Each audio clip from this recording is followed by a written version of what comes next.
Iqbal, Chapter 7. Iqbal was released from the tomb 3 days later. When we saw him walk across the courtyard on wobbly legs, blinded by the light, his arms covered with angry insect bites, we pitied him, but we were proud too. We would have liked to cheer and applaud, but Hussein's grim eyes warned us to keep quiet. The master gave Iqbal a day and a night to rest, and we held back our curiosity and respected his fitful sleep. We took turns watching over him and soothing his pain by sponging him with cool water. We could see that Iqbal would recover quickly thanks to our nightly visits. The food, the water, and those oranges that Ali had stolen from the garden for him. "Brother," said Salman one morning when Iqbal finally returned to work, "you are really strong. Nobody has ever had the courage to do something like that to Hussein Khan. Do you realize how angry he still is about the carpet? But you were also foolish. What have you gained by destroying the carpet? 3 days in the tomb, that's all." "You all took risks coming out at night to help me," Iqbal replied. "If the master had discovered you, what would you have gotten out of it?" "What has that got to do with anything?" asked Salman. "We did it for you." "Well," said Iqbal, "and I did it for you, in a certain sense, as well as for me." "What do you mean?" I asked. "It means that this kind of life isn't right. We should return to our families. We shouldn't be chained to our looms and forced to work like slaves." "I'd like to go home too," I said, "but we can't." "Why not?" Because, burst in Salman, "because the master is stronger than us, because it's always been like this, because nobody cares about us." "We'll find somebody to help us out there. There must be someone." "Out there? What's going on in your head?" "I don't know," said Iqbal. "You got too much heat down in the tomb, brother." Salman shook his head. "Everybody's too scared there." "That's not true," Iqbal laughed. "You're not afraid anymore. Neither are Fatima and little Ali." "I'm not afraid of anybody," declared Ali, hiding behind my skirt. "Even Karim is less frightened than before. Isn't that true?" "Don't drag me into your dumb plans," hissed Karim. "And remember, anyway, I'm not afraid of anything." "Not even Hussein?" "I'm not scared of him," Karim assured us. "I respect him. It's different." "I think the others are less frightened too," Iqbal said. Back in line, yelled Karim, as he glimpsed the figure of the mistress crossing the courtyard. For the next month, things went as usual, at least on the surface. The days passed all seemingly identical, the summer became less torrid, and every now and then we could see heat lightning in the night sky, reminding us that the rains were on their way. One of the older boys left with the master one evening, and we never saw him again. Perhaps Hussein had sold him to someone else, who knows? We were accustomed to this continuous change of faces around us, and we had even learned not to feel very sorry, or at least not to show it. A new boy arrived in his place, tall and thin, with a skinny back. You could count his ribs, each one. We immediately named him Twig. After only 2 days, he hurt his hand, which Hussein had to bandage, crying out to heaven, lamenting the bad luck that had pushed him to make such a poor investment. Twig, armed with a broom, was set to clean the workshop, the courtyard, and occasionally the master's house.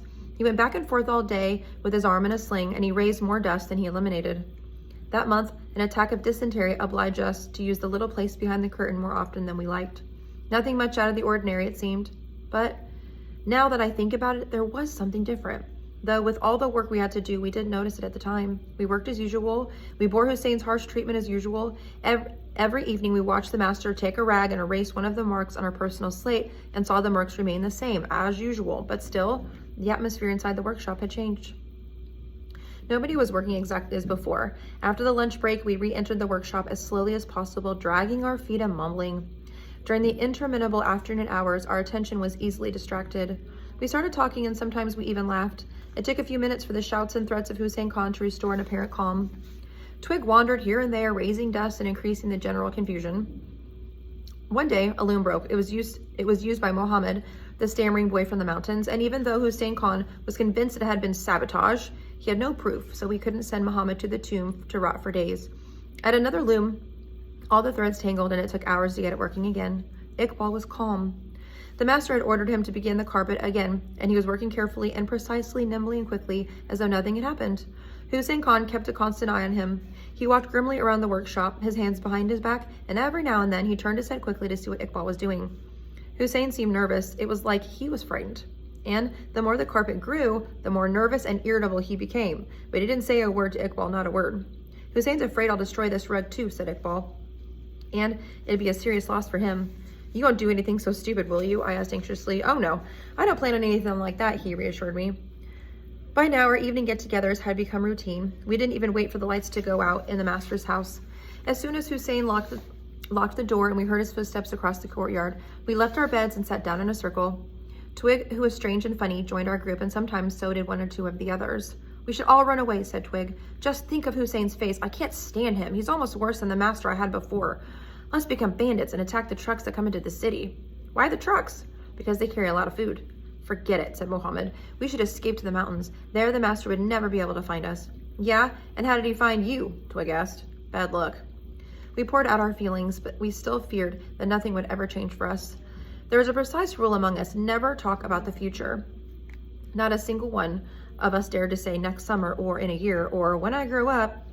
Oh yes, we talked about things we'd like to do, and we talked about the day our debt would be canceled. We talked that hope into the ground, but nobody really believed it. It was a sort of litany, a way to feel good. Otherwise, what was left for us to do? Iqbal had been the first brave enough to say loud enough and clear that debt is never canceled, and he was the only one to talk concretely about the future. One night, while autumn rains were beating on the roof of the workshop, Iqbal and I sat together. We were always the last two to go to bed. We liked to stay up and talk. Fatima, he said in a low voice, next spring, you and I are going to go and fly a kite. Remember that, whatever happens. I didn't say anything. What was there to say? I only sensed he was about to do something rash, and I wouldn't be able to stop him. He was so little, and yet he was so brave. I said the only thing I could say, please be careful, Iqbal. The next night, in the middle of the thunderstorm, Iqbal managed to squeeze out of the tight little window behind the filthy curtain at the back of the workshop. He ran across the neighbor's garden, climbed over a wall, and after crossing 2 more vegetable gardens, he reached the street and disappeared. Chapter 8. There was no news for 2 days. As Hussein and Hussein discovered Iqbal's escape, he organized his friends and relatives who climbed into their Toyota vans to search for the fugitive, swearing as they slid over the muddy roads. We waited anxiously. We watched the courtyard gate. Hussein returned with a grim face late in the afternoon, his clothes soaked and his boots all muddied. He came into the workshop where, heads down, we were all working at our looms. From now on, he said, you will all work an hour more a day, every day. He put bars on the little window, and Karim had to give him back the keys. You and I will talk about this later, he said menacingly. Karim was terrified. Hussein went out again the next day too, but he came back before the muezzin had been called for midday. Prayers then shut himself into the house. As I worked, I thought of Iqbal. Perhaps he had reached home and was embracing his parents, but the master would certainly go there to look and would threaten Iqbal's father and mother with prison if they didn't give their son back to him. Maybe he was still hidden somewhere in the city. Where would he sleep? What would he eat? He's smart, I repeated to myself. He'll manage. Then I remember his promise. In spring, you and I will fly a kite. I wanted it to be true, but I tried not to delude myself. I spoke to little Maria as if she were able to understand and answer back and comfort me. Do you know what a kite is, Maria? Have you ever played with one? Naturally, she didn't answer. It's wonderful. You run and the kite rises higher and higher in the sky. Sometimes it even touches the clouds and it soars and veers with the wind. You have to be very careful though. If you let go of the string, you lose the kite and after a while it floats away. It happened to me when I was too young and inexperienced. I was really sorry and I cried for my lost kite. But at that moment, watching it fly higher and higher until it was swallowed up to the sky, it wasn't so awful. I thought, who knows where it's going? The morning of the 3rd day, we had just started working at our looms when a neighbor came running in. He and the master moved outside the doorway and the neighbor spoke very fast, gesturing with his hands. He looked scared. Hussein and the mistress came into the workshop and told us to leave everything as it was. Then they pushed us across the courtyard crying, quickly, quickly. They pulled open the rusty iron door to the tomb and made us bunch up on the steps. Stay there, ordered Hussein. No one dare make a sound. Someone was knocking on the big outside door. I was trapped halfway down the stairs. What's going on? I asked the child in front of me. I can't see very well, someone whispered, but the master has gone to open. There are some people. It looks like a policeman. There are 2 policemen, and Iqbal's with them. I elbowed my way up to the top step where I put my eye to one of the rusty holes in the old door, and it was true. There were 2 policemen, fat and shiny, with enormous black mustaches. They were wearing greasy, wrinkled uniforms and their bellies hung over their belts, but they were policemen, and Iqbal stood between them.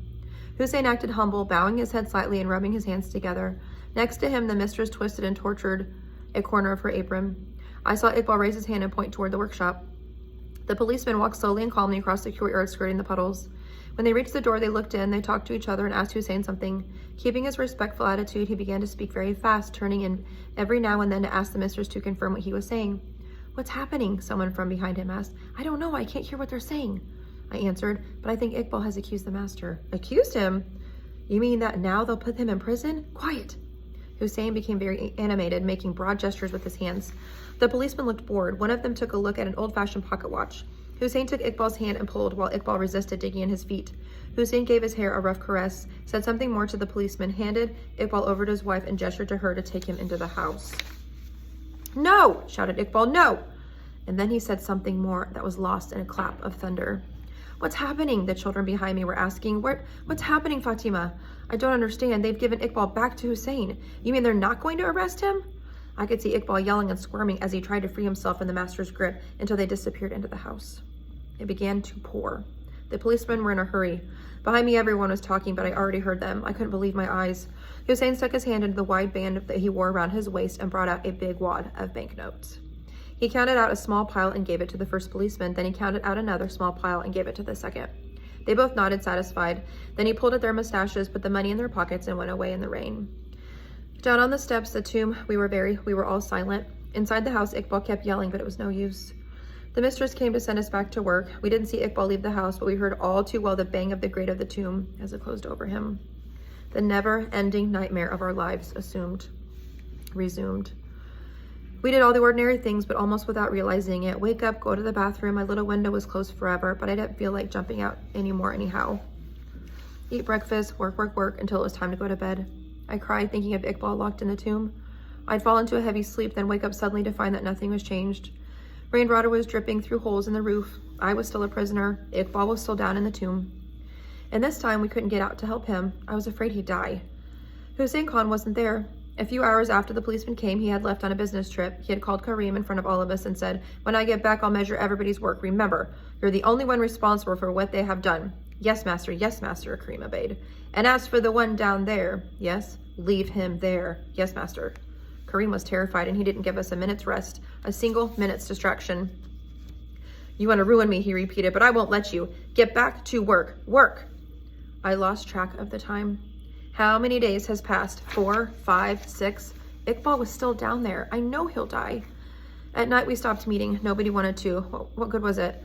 Before Iqbal's arrival, I had been resigned to my life. I couldn't even imagine a different one. Iqbal had sown the seeds of hope in all of us. Now the disappointment was too strong. We wouldn't be able to lead us anymore, and none of us had enough courage to rebel against Hussein. He'll die, I thought, and I'll be more alone than ever. Hussein Khan came back on a Friday, the holy day of rest for everyone except us. He changed his clothes, greeted the neighbors who had come over to ask how his trip at the business had gone, then briefly took a look at the workshop. He told Karim sternly that after lunch he would be measuring the work we had done. Then he went off to eat. We weren't even allowed our usual break. "You have to go on with your work," Karim shouted. He was all sweaty and upset. "Otherwise, the master will blame me." I worked and tried not to pay attention to my hunger. The pungent aroma of spicy mutton wafted over the master's house. I had eaten it two or three times. Back in the village, women prepared it for special occasions like Choti Eid. It had to burn your tongue and throat, otherwise the men didn't appreciate it. The meat was fatty and tasty. Work! And perhaps they even had sweets, fritters with fresh soft cheese rolled in sugar and cinnamon. Work! I was hungry, I was tired, I was desperate. The master entered, picking at his teeth with a toothpick. We stopped our work and stood beside our looms. Hussein Khan rubbed his back, took out his tape measure and a piece of paper before he had written down the length of our work before he left, and very calmly began his calculations. Then he took the slate and made his decisions. 3 marks gone, 4 marks gone, or no mark because the work hadn't been done well. Nobody dared complain.